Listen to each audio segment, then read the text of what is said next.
The Golden Verdict. Please enjoy the full video and subscribe to the channel so you don't miss any stories. Press the like button if you enjoy the drama, and leave us a comment on whether you think Isabel did the right thing. The cool air of the exclusive restaurant, the Golden Vine, was a thick blend of truffle aroma and whispers of wealth.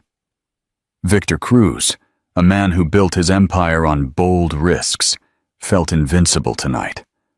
On his arm, Serena Vega, a figure of silk and ambition, whose laughter tinkled like the expensive champagne in her glass.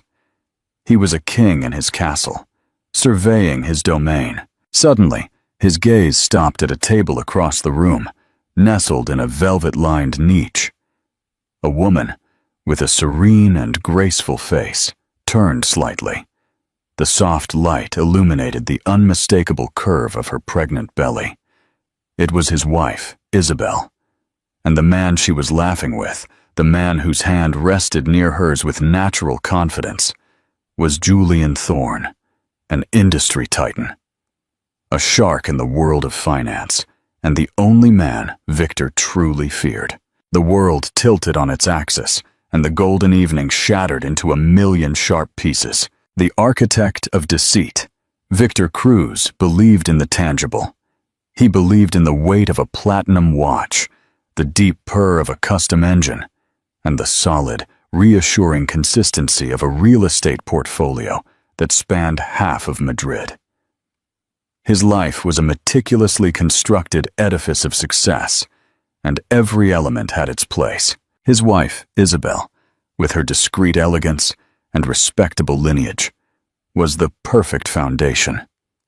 His future child, the legacy of the next generation of the Cruz dynasty, and Serena Vega, the incredibly beautiful and infinitely adoring woman by his side, was the secret ornament, the hidden rooftop garden no one else was supposed to see, proving he could have it all. The restaurant, the Golden Vine, was so exclusive it had no sign, only a discreet crest engraved on a heavy oak door. Reservations were a myth. You were simply invited. The air hummed with the whispered conversations of hedge fund managers and aging socialites. Victor had secured the table as a display of power, a casual gesture for Serena, whose eyes widened with amazed admiration. "Oh, Victor, it's just perfect," she sighed, tracing the rim of her crystal glass. "I feel like I'm in a movie." Victor smiled, the thin, satisfied curve of a predator. "Only the best for you, darling." Her predictable adoration was comforting.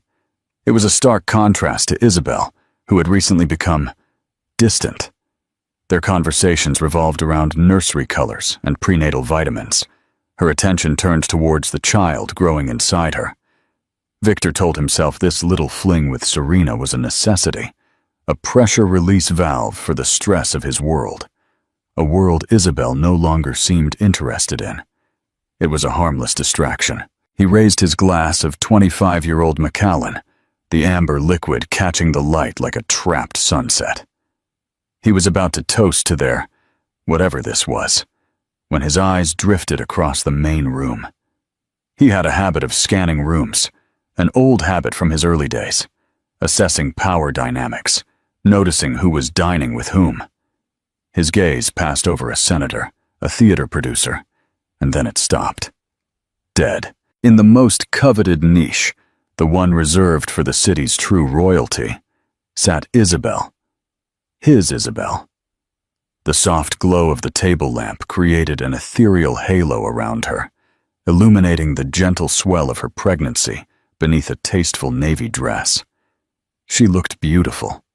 More beautiful, he realized with a start, than he had seen her in months. She didn't look tired or preoccupied. She was radiant, her face alive with an intelligence and wit he hadn't seen directed toward him in a long time. And then he saw her companion. It wasn't one of her book club friends, nor a cousin from out of town. The man seated across from her was Julian Thorne. The Julian Thorne, founder and CEO of Thorne Capital, a private equity giant that ate companies like Veritas Holdings for breakfast. Thorne was a legend, a phantom of the financial world. He was older, with a silver mane of hair and eyes that seemed to miss nothing. He wasn't conventionally attractive in the way Victor was. He was a commanding figure, exuding an aura of absolute, unwavering power that Victor, for all his wealth, could only mimic. 1,000 scenarios exploded in Victor's mind, each more chaotic than the last. A romance? No, Isabel wasn't the type, and certainly not while pregnant with his child. A business meeting? Why? She had given up her career at the art gallery to be his wife. A chance encounter at the Golden Vine? Impossible. The blood drained from his face, replaced by a hot, furious flush. The audacity of it. His pregnant wife dining in the city's most exclusive restaurant with another man.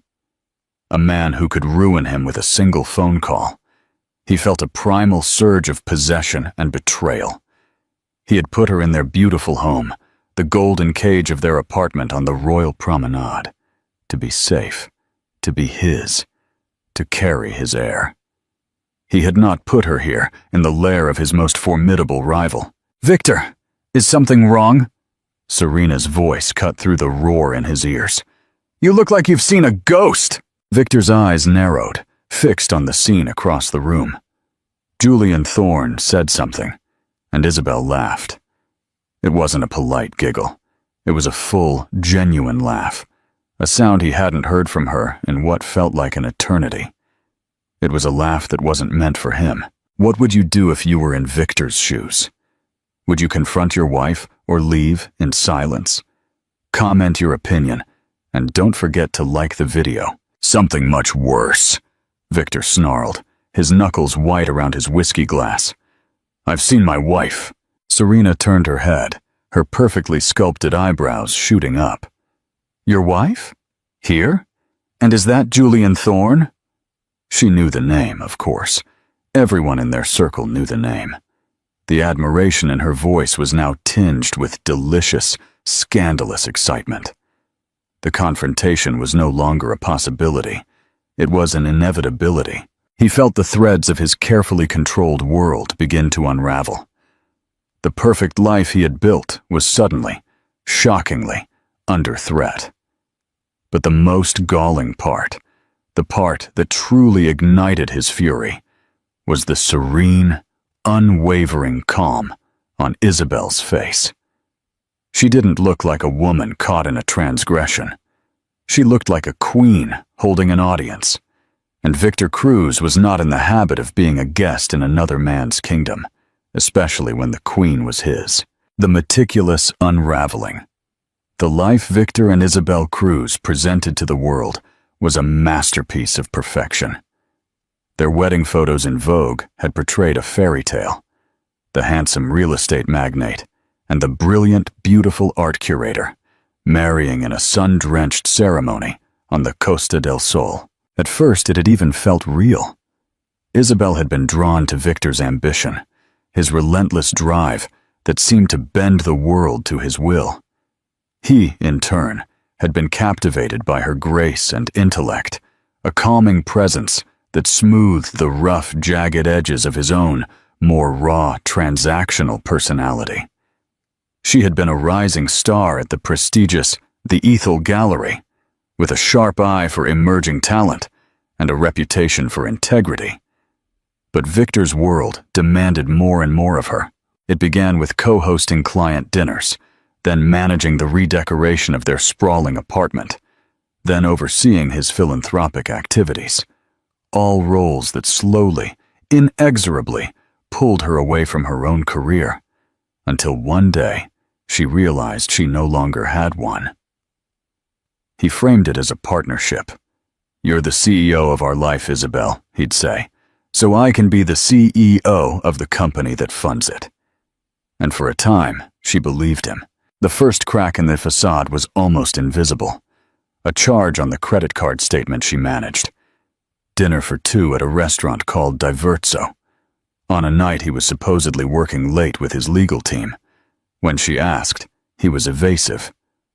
"A necessary dinner with a councilman, darling. You know how it is. It had to be secret." She let it go, but the seed of doubt had been planted. Then came the late nights that grew more frequent. The weekend business trips he insisted she was too tired to join, especially once she became pregnant. He bought her a new car, a beautiful Graf diamond bracelet. They were gestures so lavish they felt less like gifts and more like payments. He was building a wall of luxury around her, shiny and expensive brick by brick, hoping she wouldn't notice the prison it was becoming. The lies began to stack, each a thread in a tapestry of deceit. He came home smelling of a perfume that wasn't hers, a faint, sweet gardenia scent. He began guarding his phone with a zealot's devotion, the screen always face down, the ringer always on silent. One afternoon, while he was in the shower, the screen lit up with a notification. The name was simply S. The message, "Last night was incredible. Can't stop thinking about you." Isabel felt the floor crumble beneath her feet. The air in their immaculate, minimalist apartment suddenly felt dense, suffocating. It was a sordid, classic cliché, and it was happening to her. How do you think Isabel feels right now? Should she confront Victor or plan her revenge? Comment your opinion, and don't forget to like the video. For a week, she was paralyzed by a grief so profound it felt like a physical illness. The man she had built a life with, the father of her unborn child, was a stranger. The promises he had made were hollow echoes in the vast emptiness of their home. But Isabel was not built for victimhood. The same sharp, analytical mind that could track the provenance of a lost masterpiece now focused its attention on her husband's betrayal. The pain slowly hardened into a cold, hard resolve. She didn't cry. She investigated. She started a private log documenting every discrepancy. A charge for a suite at the Pendry Hotel in Barcelona when he was supposedly at a conference in San Sebastian. A receipt for 24 roses sent to a downtown address she didn't recognize. Using a shared family tablet, which was still connected to his cloud account, she found what she was looking for. A hidden photo album, not deleted, but simply moved to a folder labeled Architectural Surveys. The photos were a gallery of his infidelity. Serena Vega, posing on the balcony of the hotel suite, wearing nothing but one of his dress shirts. Serena fixing her makeup in the passenger seat of his Aston Martin, a car Victor rarely let Isabel drive. Serena holding a delicate diamond necklace against her throat, a necklace Isabel recognized from a Graf catalog she had seen on his desk. Yet, the photo that hurt the most was a selfie of the two of them at a polo match in Soto Grande, an event he had told Isabel was a boring, men-only affair. In the photo, he was grinning with a wide, carefree smile that she hadn't seen in years. He looked happy. He looked free. Looking at those images, Isabel felt not jealousy, but a profound, clarifying rage. He hadn't just cheated. He had built an entire parallel life, a flashy, cheap imitation of theirs, funded by their shared resources. The woman, this S, was a symptom. Victor was the disease. He hadn't just broken his vows, he had insulted her intelligence. She knew a confrontation would be useless. He would lie. He would gaslight her. He would call her hormonal and crazy. He would apologize with expensive gifts and false promises. And then he would simply become better at covering his tracks. That was not an acceptable outcome. He wouldn't just be punished. He would be dismantled. The empire he loved more than anything, more than her, more than his own child. That was what she would strike. Her plan began to form, not in a burst of passion, but with the cold, meticulous precision of a chess grandmaster. She needed leverage. She needed power. And she knew exactly who to call. The chess grandmaster. Julian Thorne wasn't just a name she knew from the financial pages.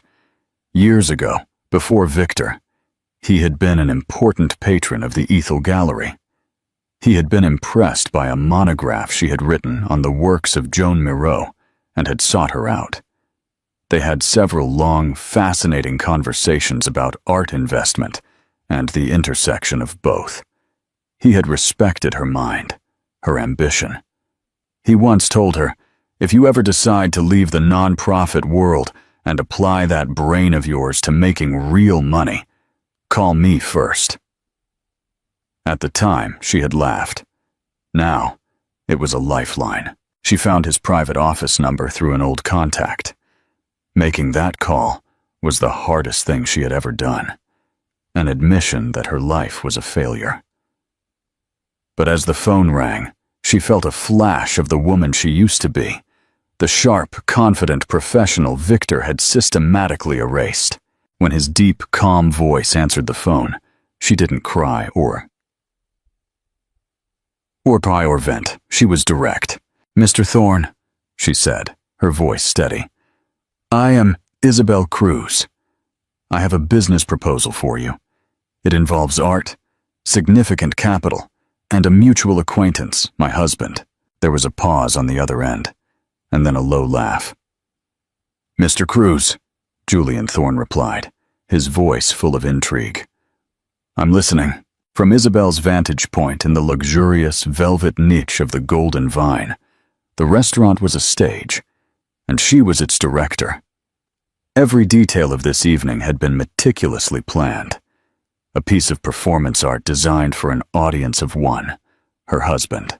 The choice of restaurant was deliberate. It was Victor's temple, a place he used to project power and close deals. For him to see her here on his territory was the first assault. Her companion, Julian Thorne, was the masterstroke. He was everything Victor aspired to be, and wasn't. Established, respected, and silently, terrifyingly powerful. Victor's wealth was loud. Julian's was a deep, resonant silence that commanded more respect than any boast. When she first called him, she laid out her situation with clinical detachment, presenting the evidence of Victor's infidelity not as a wronged wife, but as a business partner identifying a liability in a shared enterprise. She explained Victor's lavish spending on his mistress, the potential for scandal, and the instability it introduced into their shared financial holdings. Julian listened without interruption. He offered no platitudes or pity, for which she was grateful. He offered something much better. Respect. "He's a fool, Isabel," he had said simply. "He has a Lamborghini in the garage, and he's joyriding on a cheap motorcycle. What do you want to do about it?" "I want to build something of my own," she had replied, her voice gaining strength. "I want to start an art advisory firm that caters to a new generation of wealth. Tech billionaires, hedge fund managers. They have the money, but not the knowledge or the access. I have both. I have a business plan. What I don't have is the seed capital, without tipping him off by moving our assets." Julian had agreed to meet, and then to invest. He saw it not as a favor, but as a shrewd business opportunity. He recognized the untapped potential in her, the talent Victor had foolishly tried to suppress. The best revenge is not ruining him. It's making his life look small in comparison to yours. So tonight wasn't a date. It was a business dinner, the official launch of their new venture. The contract for Thorne Capital's initial investment in Veritas Thorne Art Advisory was in her clutch. The name was the final touch of irony she had planned for Victor. As she and Julian discussed potential acquisitions and clients, she felt a thrill of intellectual excitement she hadn't experienced in years. She felt alive again, her mind operating at full capacity. Julian treated her as an equal, challenging her assumptions and keenly listening to her analysis. In his company, she wasn't just Victor Cruz's pregnant wife. She was Isabel, a formidable expert in her field. She had known Victor and Serena would be here. She had arranged it. A week ago, she had used Victor's credit card, the one he thought she didn't know about, the one he used for his trysts, to book a spa day for a friend. The confirmation email sent to an account she controlled came with a promotional offer, a priority reservation slot at the Golden Vine. Knowing Victor's ego and his desire to impress his new plaything, Isabel knew he couldn't resist. She had forwarded the offer to a dummy address, and then, pretending to be tech illiterate for a moment, had asked Victor to help her with a spam email on his laptop, ensuring he saw the Golden Vine offer in his inbox. As predicted, he had taken the bait.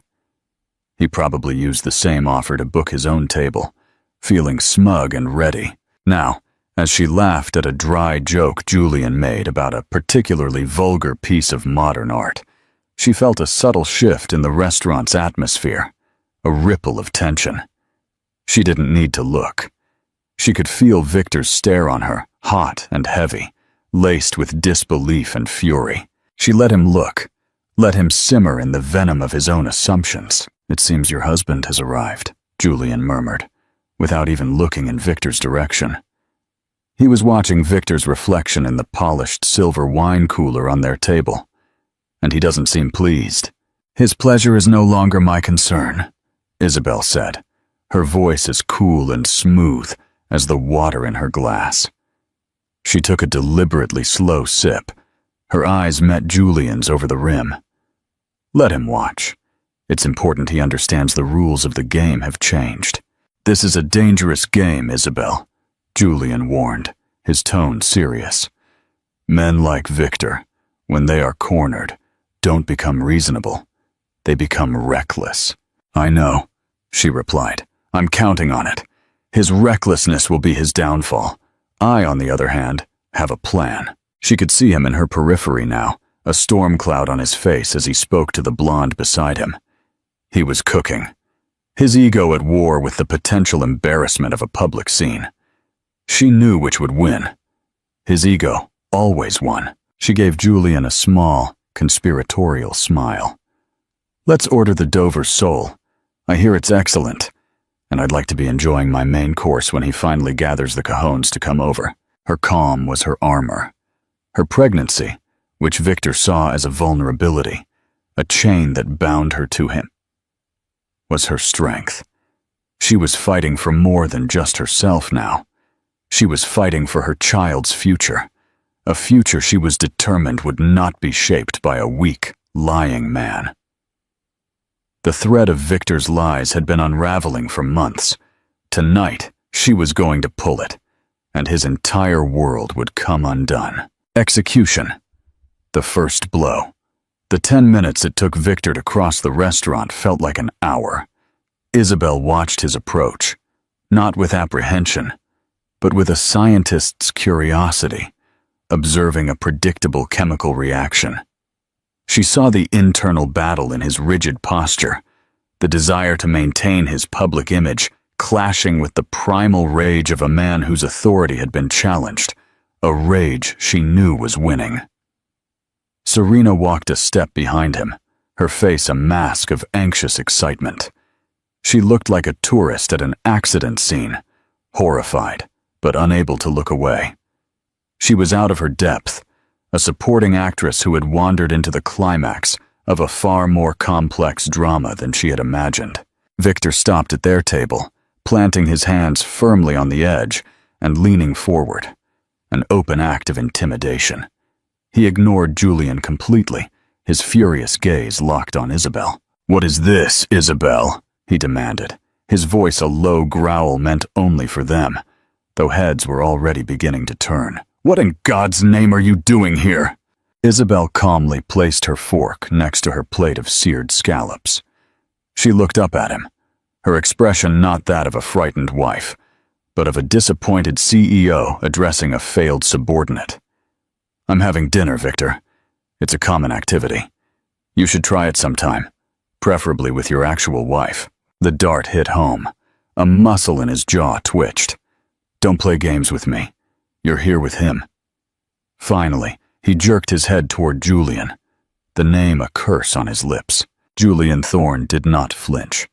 Slowly, He wiped his mouth with a linen napkin, his movements deliberate and unhurried. He looked at Victor as if he were a mildly interesting but ultimately insignificant insect. "Victor," Julian said, his voice quiet, but carrying an immense weight that cut through Victor's anger. "You are making a scene. You stay out of this, Thorne," Victor snapped, pointing a finger. "This is a private family matter." It was then Isabel decided to drop the first bomb. "Is it? Because I wasn't aware Serena was part of our family." Her eyes flicked to the younger woman for the first time. She gave her a cold, almost pitying smile. "The necklace is lovely, by the way. Graph, isn't it? From the spring collection? Victor has such predictable taste." Serena paled, her hand flying instinctively to the delicate diamond pendant on her throat, the one from the photos. Victor looked as though he'd been slapped. "How did you know?" he stammered. "How did I know?" Isabel interrupted, her voice dropping to an icy whisper. "Oh, Victor, you became so careless. The suite at the Pendry, March 12th. The polo match at Soto Grande, which you insisted was men only. The endless charges at florists from whom I never received flowers. You built an entire world of lies, but you built it on the foundation of our shared accounts. You are not a master of espionage, Victor. You are just a common cheat who happens to have a high credit limit." Every word was a precisely aimed strike, delivered without hysteria. She was laying out facts, not accusations. Victor's face cycled through shock, denial, and finally, cornered fury. "You went through my things," he hissed, his voice laced with venom. "You're spying on me, after everything I've given you." "What you've given me?" Isabel let out a short, incredulous laugh. "You've given me a life on pause. You've given me sleepless nights. You've given me a front-row seat to your spectacular betrayal while I carry your child. Don't you dare talk to me about what you've given me."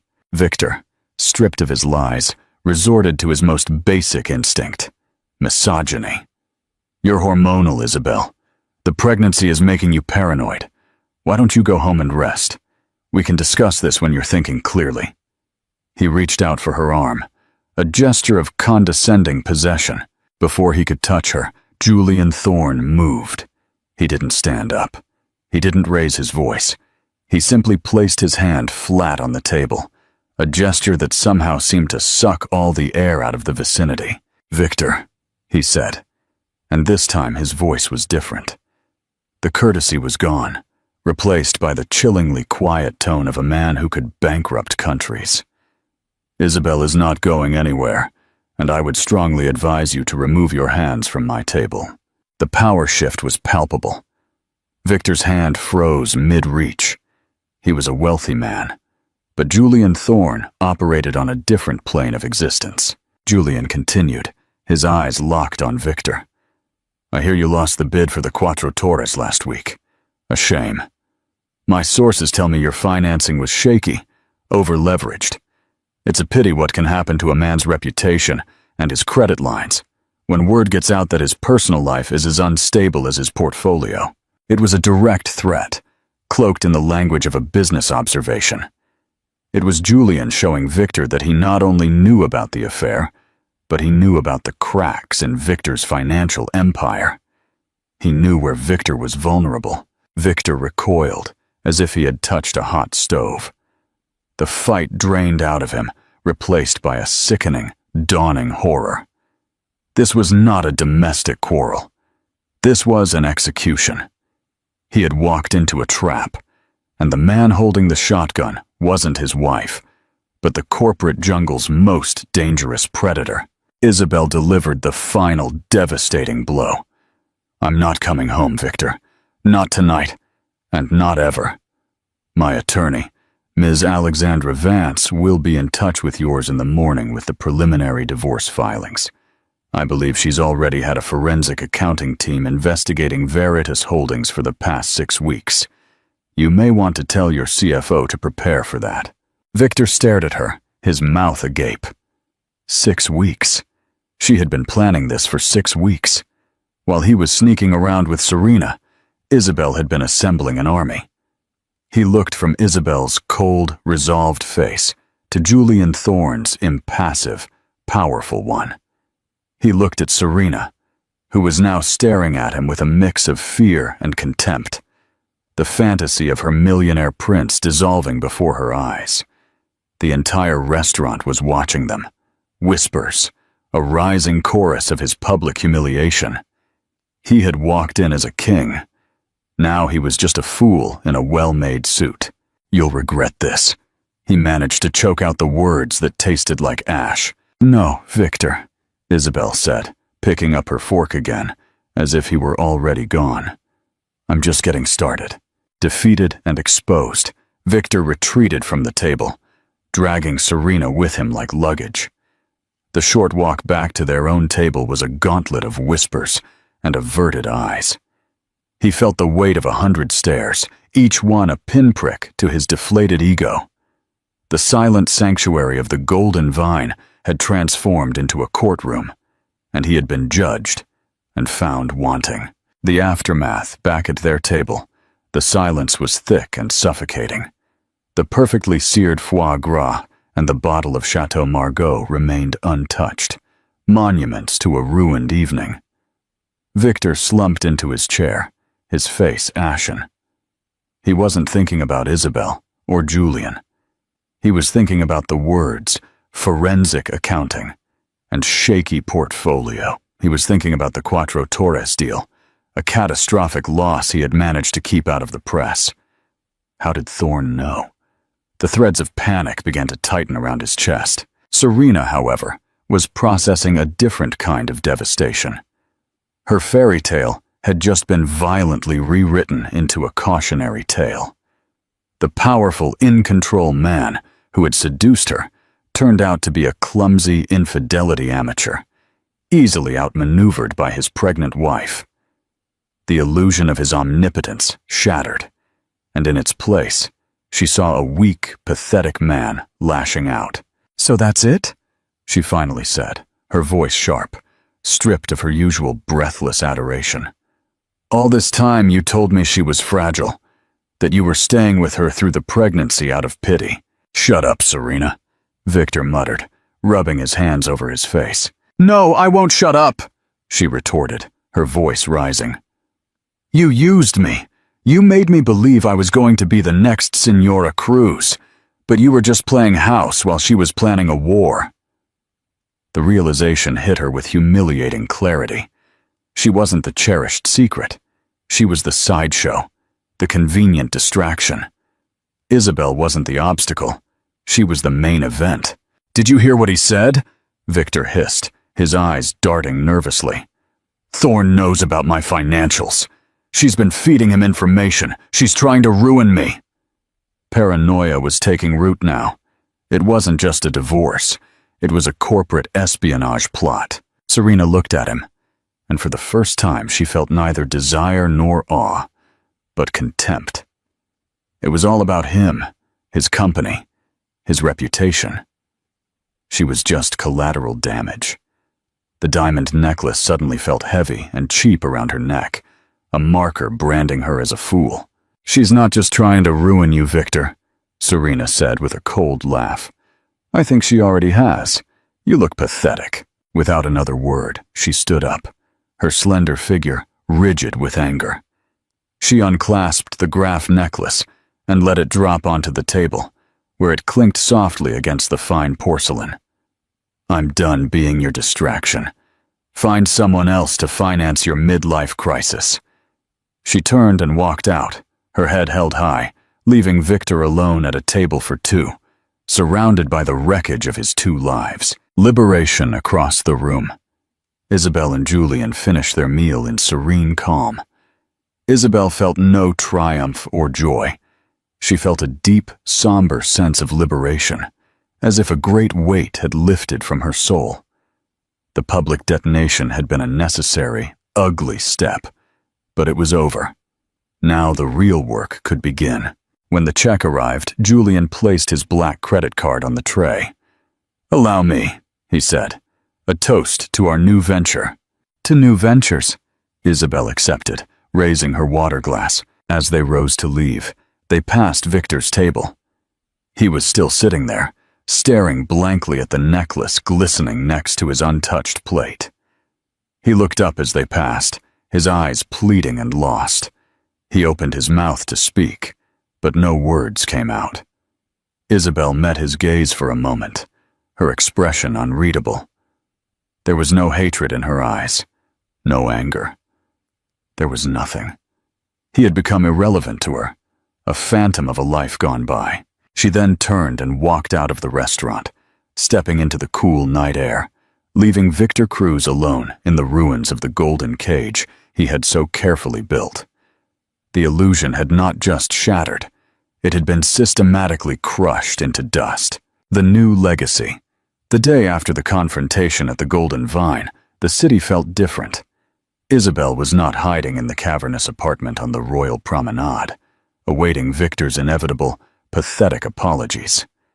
Instead, she was in a sleek, glass-walled conference room downtown, sitting across from Ms. Alexandra Vance. Alexandra was a divorce attorney, spoken of in hushed, reverent tones in the city's most exclusive circles. She handled not breakups, but corporate-level dissolutions of marriage. On the polished mahogany table were financial statements, reports from the forensic accounting team, and preliminary legal filings. Isabel was not a grieving wife. She was the CEO of her own liberation. The accountants found exactly what you suspected, Alexandra said, tapping a perfectly manicured finger on a highlighted column of figures. A shell company, Sterling Horizons, SL, registered in Delaware, has been funneling funds from the main company to itself for the past 18 months, purportedly to seek new properties. But the fund outflow does not match the assets acquired. This is where he has been hiding money. It is now Exhibit A in our motion to freeze his personal assets. This was the machinery Isabel had set in motion weeks ago.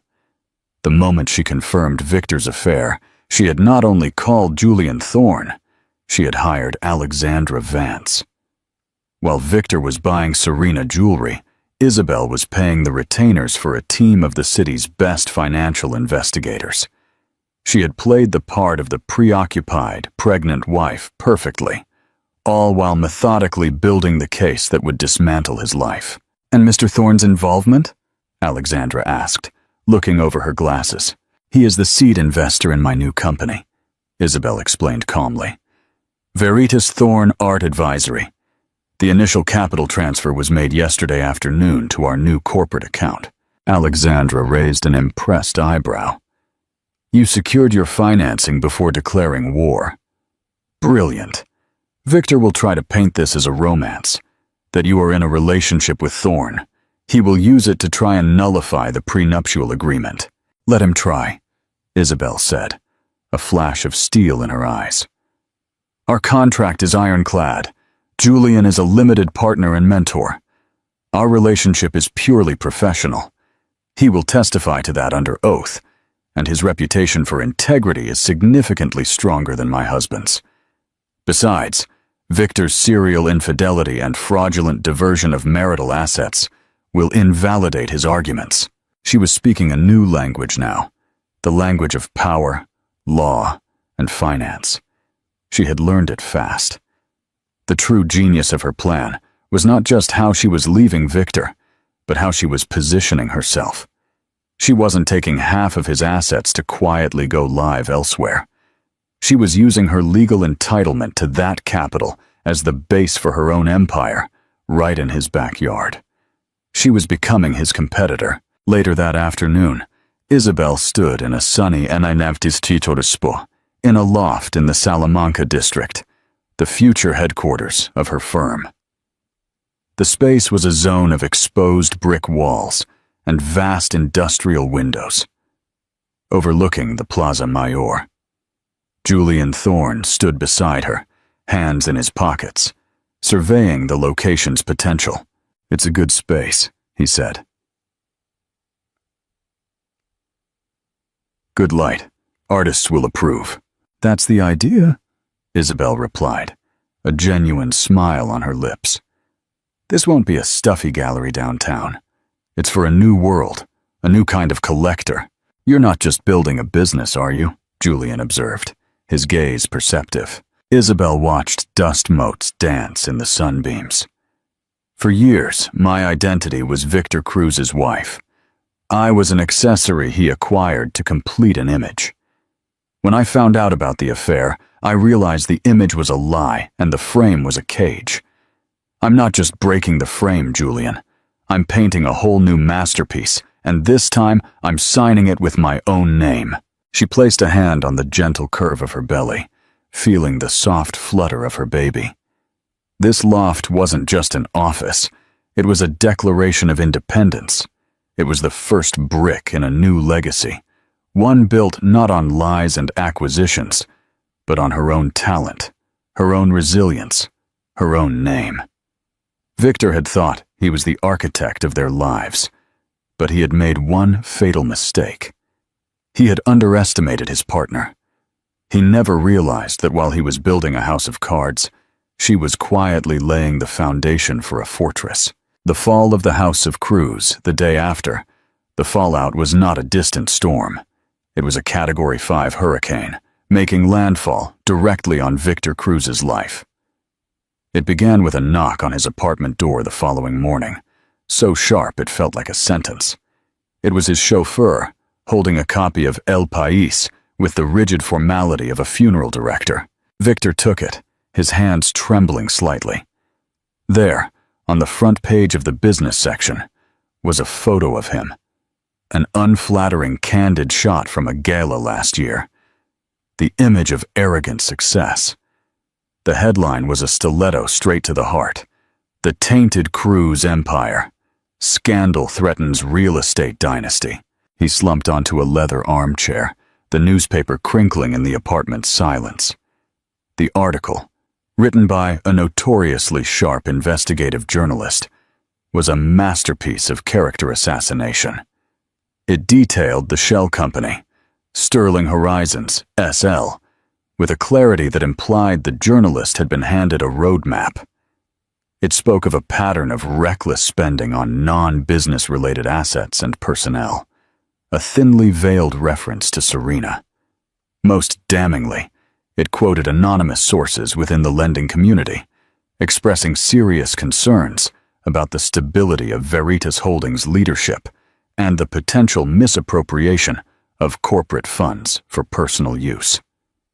Alexandra Vance's fingerprints were all over it, an invisible hand guiding the narrative to its devastating conclusion. Before he could even finish the article, his phone, which had been ominously silent, exploded in a cacophony of incoming calls and notifications. It was his CFO, Robert, his voice a frantic squeak.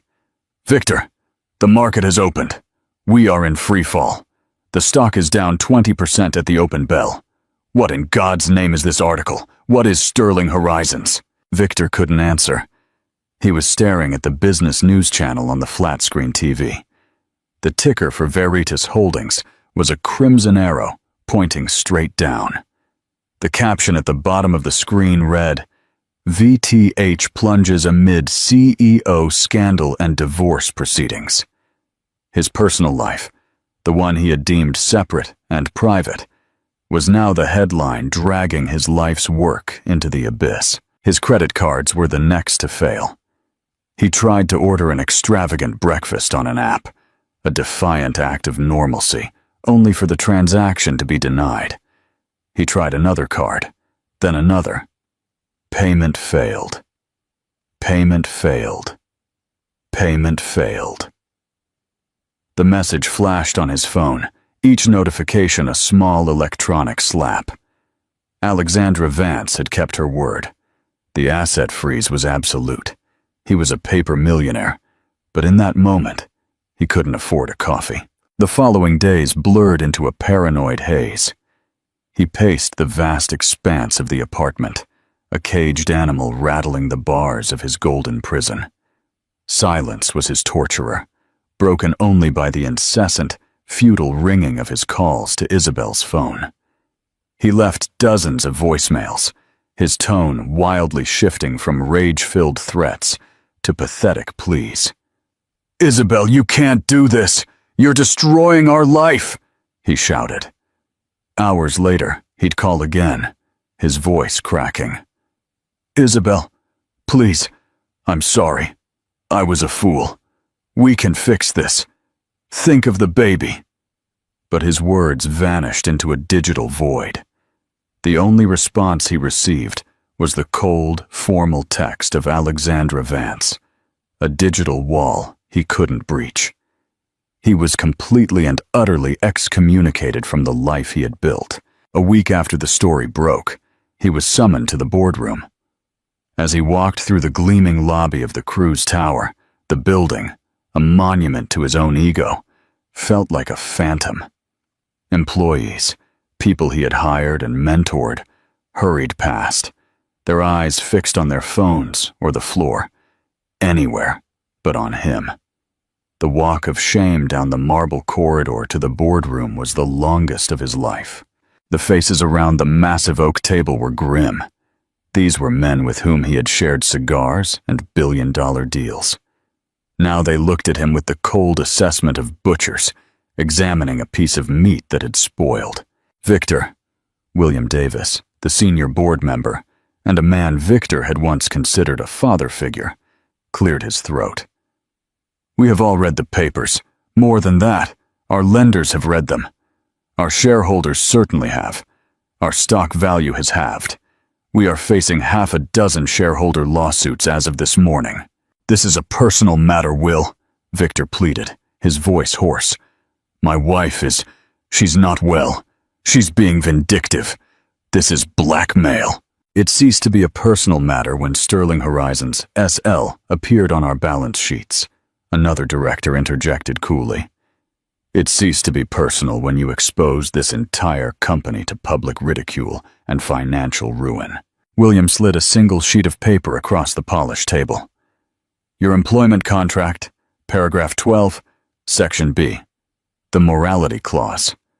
Conduct that brings the company or its leaders into public disrepute. I don't believe anyone can argue that this threshold has not been met. The board has voted. We are exercising the clause. You are to take an immediate, indefinite leave of absence. You will surrender your company phone, keys, and access cards. Security will escort you out." The words hung in the air, clinical and final. He hadn't just been suspended. He had been surgically removed from his own company. Fired. The humiliation was a physical force that pressed down on him, stealing the air from his lungs.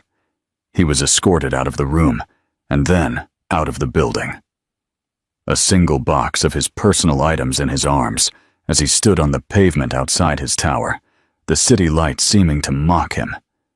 He was a nobody, miles away, in a sun-drenched loft in Salamanca. A different world was being born. The empty space had been transformed. Clean white walls served as the perfect canvas, and the smell of fresh paint and new beginnings hung in the air. Isabel, looking more vibrant than ever, was standing before a small, dedicated team. "The Bresson collection goes to private auction next month," she announced, her voice resonating with confidence. "They have a minor Rothko that the market is undervaluing. Our analysis suggests it could be a key piece for a new collector. I want a full provenance report and valuation analysis by Friday. We are going to get ahead of this." Her team buzzed with energy, inspired by her vision and sharp intellect. Julian Thorne stopped by that afternoon, not as a looming presence, but as a supportive mentor. He watched her in action, a small, approving smile on his face. "You've built a strong team," he commented, as they looked over the architectural blueprints of the main gallery space. "I choose people for their talent, not their loyalty," she said. "It tends to produce better results." She paused, placing a hand on the gentle curve of her belly. For a moment, she looked out the vast window at the city skyline. "For a while," she confessed softly, "I thought he took everything from me. My career, my confidence, my name. But he only took what I was willing to give. Now, I'm building something no one can ever take away. The final blow to Victor arrived a month later. He was sitting in the dark, silent apartment, surrounded by opulence that now felt like a taunt. A messenger had delivered the last of his personal effects from the office, including a framed photo of him and Isabel on their wedding day, a relic of a life that no longer existed. He picked it up, tracing the outline of her smiling face. He had possessed such beauty, such brilliance, and treated it with the carelessness of a child with an invaluable toy. His phone, now a device he primarily used to scroll through the news of his own demise, vibrated with a notification from a major art publication. He clicked on it. The screen lit up with a professionally taken photograph of Isabel. She stood in her finished gallery, a stunning space of light and minimalist elegance, poised next to a magnificent, vibrant painting, her hand resting protectively on her stomach. She looked regal, powerful, and utterly serene. But it was the headline that caused the world to collapse finally and completely around him. The new cruise standard. Isabel Cruz and Julian Thorne. Launch Veritas Thorne. Art advisory. Set to reshape the market. He dropped the phone. Veritas Thorne. She hadn't just divorced him. She hadn't just taken his money. She had taken her own name and forged it into her new brand, forever linking his legacy to hers with the name of his rival, attached like a brand of his defeat. He was no longer the sole owner of the cruise name. He was the disgraced prefix to her glorious new chapter. He hadn't just been replaced. He had been made a footnote in the story of her spectacular ascent. As he stared at her image on the screen, a queen in her new kingdom, Victor Cruz, alone in the silent, empty fortress of his wealth, finally understood the deep, absolute, and irrevocable nature of true bankruptcy. He had lost everything because he had never truly valued the one thing that mattered. Was Isabel's revenge an act of strategic mastery, or did she go too far? Comment your thoughts below. Don't forget to subscribe and hit the notification bell so you don't miss any updates. The end.